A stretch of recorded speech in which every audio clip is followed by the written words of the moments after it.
Terrified I'm going to mess something up.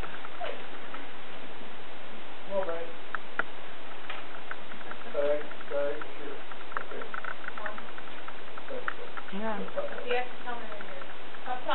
Okay, go for it. Remember, the 5th of November, the gunpowder treason and plot. I know of no reason the gunpowder treason should ever be forgotten. Or so says the historically based movie V for Vendetta. History has a tremendous impact on society and nations throughout the world, despite where the events took place, or what they were, or any of that nonsense. Now, granted, most of the way we remember history isn't exactly accurate. The facts have been twisted and tweaked and transformed and manipulated into the population's growing need for entertainment in both books and movies. What Hollywood does do, though, is it sparks people's interest. It catches people's attention and directs it to a specific point in time and makes them desire to want to learn more. V for Vendetta brought about such an interest in me, this time in the 5th of November. The 5th of November was a date of monumental importance for a lot of people, though not many people remember it today. Or, if they do, that's not to say that they necessarily remember it very accurately. So, I'm going to tell you about it. On that day, in 1605, Guy Fawkes, along with several others, intended to blow up Parliament. This matter doesn't seem like it has a whole lot of importance here today, because we're, hundreds of years later, and in a completely different continent. I mean, really, what do you care? But obviously, somebody found it important, or at the very least, intriguing, because they made it into a movie and several books. The movie in question is the movie V for Vendetta. It's an obviously fictional portrayal of the impact of the original 5th, and what would happen if, say, it were tried again, and how that would affect the nation of England and people around the world, and how they would see that. It was actually that movie that sparked my own interest in what is known as the gunpowder treason, or the gunpowder plot. By this point, I'm sure you're kind of wondering what the gunpowder plot actually is, since I've hinted at it and given you absolutely no information so far, which seems pretty worthless. So, the gunpowder treason was a wicked plot set to occur on the 5th of November, 1605. It was thusly named due to its nature. They were going to blow up Parliament. David Pryor from Remember, the 5th of November, says that to the conspirators, the building represented so much more than brick and mortar. It was more than blood, sweat, and tears.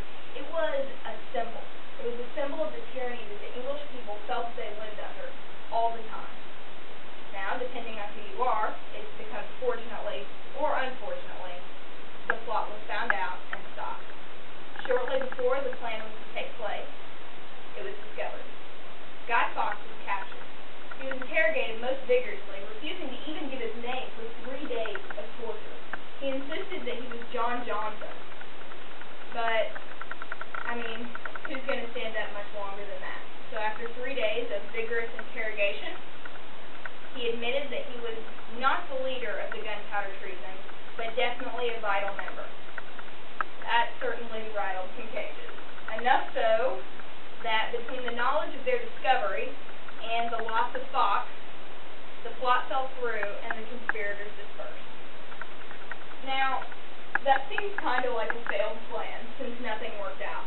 But though Parliament remained standing, a lot of people consider the gunpowder treason a success, because it forced the English government to sit up and take notice.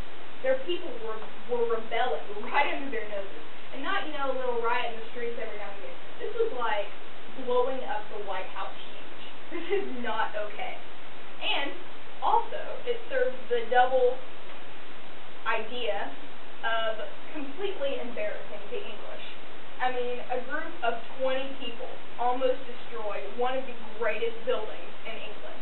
The news spread around the globe, and even today is still remembered, and ironically enough, in England, still celebrated. Guy Fawkes and Bonfire Night website last updated on April 13th, 2008, describes the festivities of Bonfire Night. In short, they take a figurine of Guy Fawkes, or what they believe him to have looked like, and parade him through the streets. And at the end of his citywide campaign, he's thrown on a fire and burned. Seems like kind of a sad way to remember a guy who so greatly impacted history, but, not for me to say. And the other ways that it's remembered are through biographies and books and movies and CDs, like V for Vendetta. Though not entirely accurate, it still catches the attention of many. And, who knows? It could be the next lyric on the CD you listen to, or the next page in the book you read, or the next scene in the movie that catches your interest and forces you to be a modern-day researcher. All of that brings us back to the beginning. Sarah Probert of Catholic Plot in Today's Terrorism agrees that history is the lifeblood of civilization. No matter where major events took place, or what they were, they color places even continents away. And when you think of it that way, are the United States and England really such a jump so far apart? And all that to say, to remember the 5th of November, the gunpowder treason and plot, I know of no reason